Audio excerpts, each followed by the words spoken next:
ખબરદાર જો હવે દારૂ પીને આ બાયડીના બાલ ખેંચ્યા છે તો સમજો ને આ બાયડી તને ભગવાને હાચવવા માટે આપી છે, સમજો ને, દારૂ પીને મારવા માટે નહીં.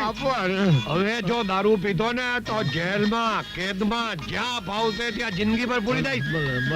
જ્યાં લઈ જા શાંતિથી, હાથ પકડ, બાલ નહીં. ભગવાને આ બાયડી આપી છે પણ હાચવતા નથી નીચના પેટના. અરે સાહેબ, તમે આજે કઈ ડબલ ટેન્શનમાં લાગો છો? હા, થાપરનું મૃત્યુ એક રહસ્ય બનીને રહી ગયું છે. અરે સાહેબ, રહસ્ય ને રહસ્ય જ રહેવા દ્યો અને એમ સમજો કે આ ધરતી ઉપરથી એક બીજો પાપનો બોજો ઓછો થયો અને એ થાપર રહસ્યથી ન મરત ને તો એટથી મરી જાત. એને છોકરીઓ પર બળાત્કાર કરવાનો બહુ શોખ હતો ને અને પાછો નિરોધ વાપરતો નતો. તું કોઈ દિવસ નહીં સુધરે. લ્યો કરી લ્યો વાત. અરે હું બગડ્યો છું જ ક્યાં કે સુધરું. સારું થયું થાપર મરી ગયો, જન્મની ખાઈડમાં ગયો.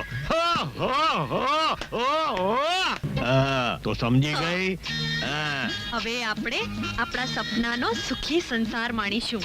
એ પેલા હિન્દી ફિલ્મનો પ્રખ્યાત ડાયલોગ છે ને, તે બોલતો કે અબ દુનિયા કી કોઈ ભી તાકાત हमको जुदा नहीं कर सकती. ચલો. મારી દીકરીને ક્યાં લઈ જાય છે હઠિયા? એ જબાન સંભાળીને વાત કર સાસુ, નહીતર ખેંચી લઈશ. હવે હું હવાલદાર હડફો નહીં પણ ઇન્સ્પેક્ટર હડફા સિંગ થઈ ગયો છું. હટાવ તારી બંદૂક.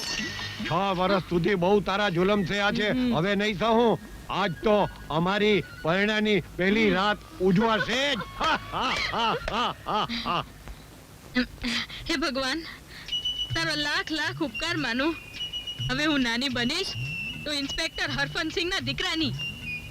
જય હિન્દ.